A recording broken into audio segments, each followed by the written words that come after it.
Assalamualaikum warahmatullahi wabarakatuh.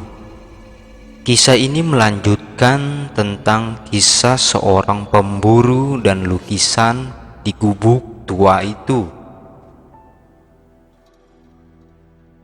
Saat pagi, si pemburu bangun dari tidurnya di gubuk tua itu. Ia bingung mengapa lukisan yang ia lihat semalam tidak ada satupun.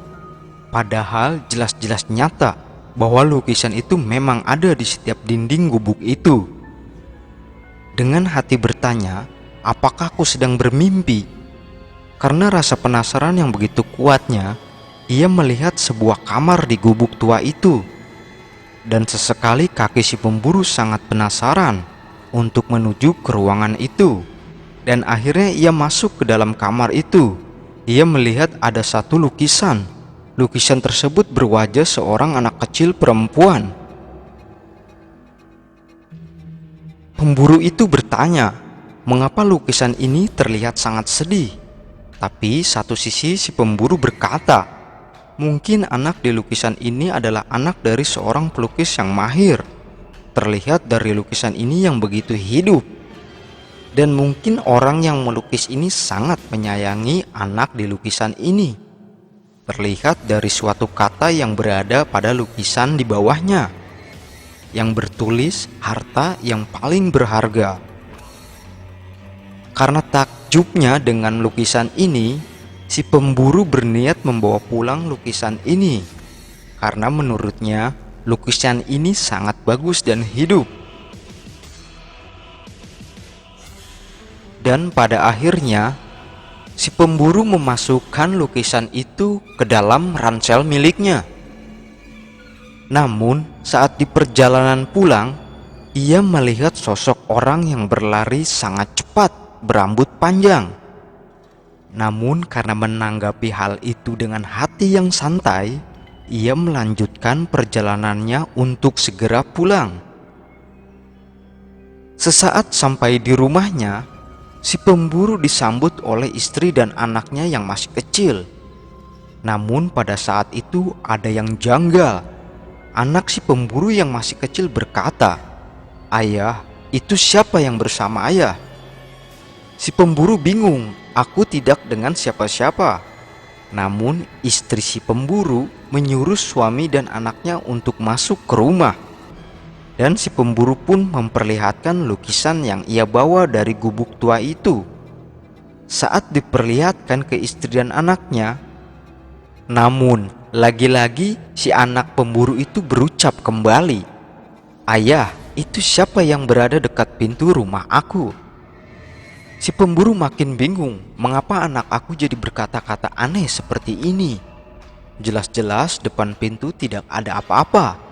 Namun istri pemburu berkata, mungkin anak kita sedang berhayal.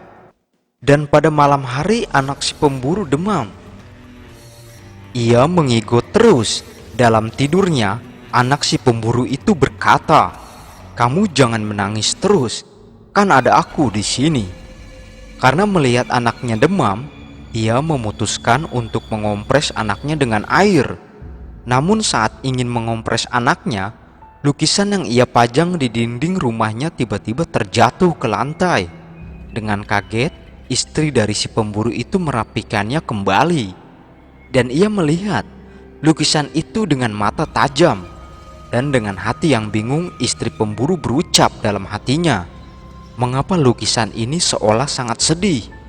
Dan ingin berkata. Karena hati istri dari sang pemburu ragu, anaknya tiba-tiba sakit. Ia berpikir bahwa lukisan tersebut menyimpan sebuah misteri. Dan mungkin karena lukisan itu anaknya jadi sakit. Ia memutuskan untuk membawa anaknya ke seorang paranormal di kampungnya yang dikenal berilmu tinggi, yang bisa mengobati non-medis. Saat anaknya dibawa ke paranormal tersebut, paranormal itu berkata,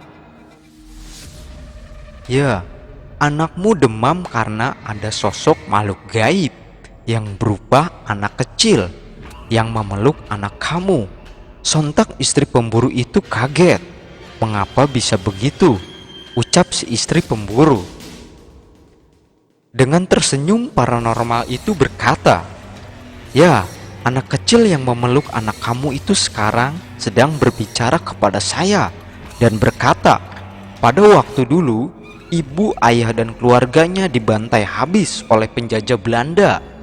Ibu dan ayahnya dipukuli dengan gagang senjata yang kemudian ditembak bertubi-tubi dan mayatnya dikubur di belakang gubuk tersebut." Dan paranormal itu menjelaskan, lukisan itu paling ia cintai karena dibuat langsung oleh ayahnya. Ia menginginkan agar lukisan itu dikembalikan ke tempat semula.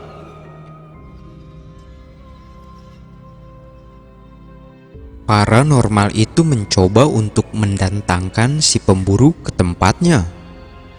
Saat si pemburu itu datang, paranormal itu menjelaskan kepada si pemburu bahwa sebenarnya lukisan ini ingin memberikan kamu isyarat agar kuburan ibu, ayah, dan keluarganya yang dibantai dengan keji pada saat itu agar segera dipindahkan ke tempat yang layak.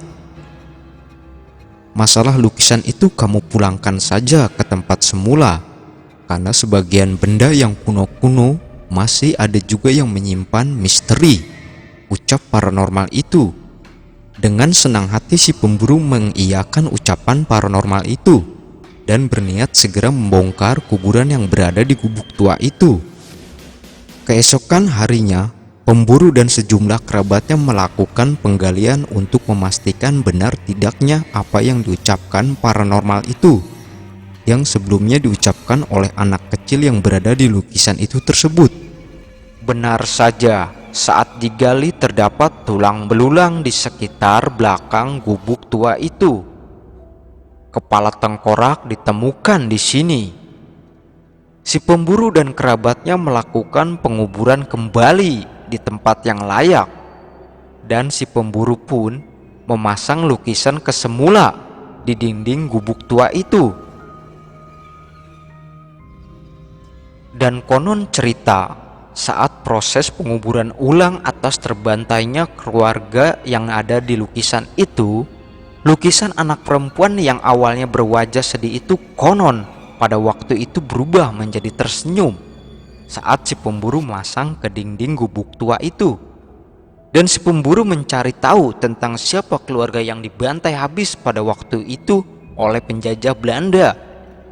Dan ia pun menemukannya.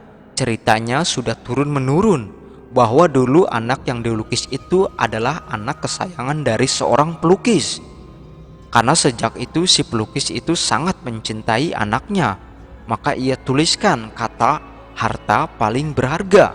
Maksudnya itu adalah anak satu-satunya perempuan. Namun si anak dalam lukisan itu sehari saat mau terjadi pembantaian, ia seolah tahu akan adanya hari perpisahan untuk selamanya. Anak itu terlihat sedih dari biasanya, hingga sang ayah menambahkan air mata di lukisan yang ia gambar.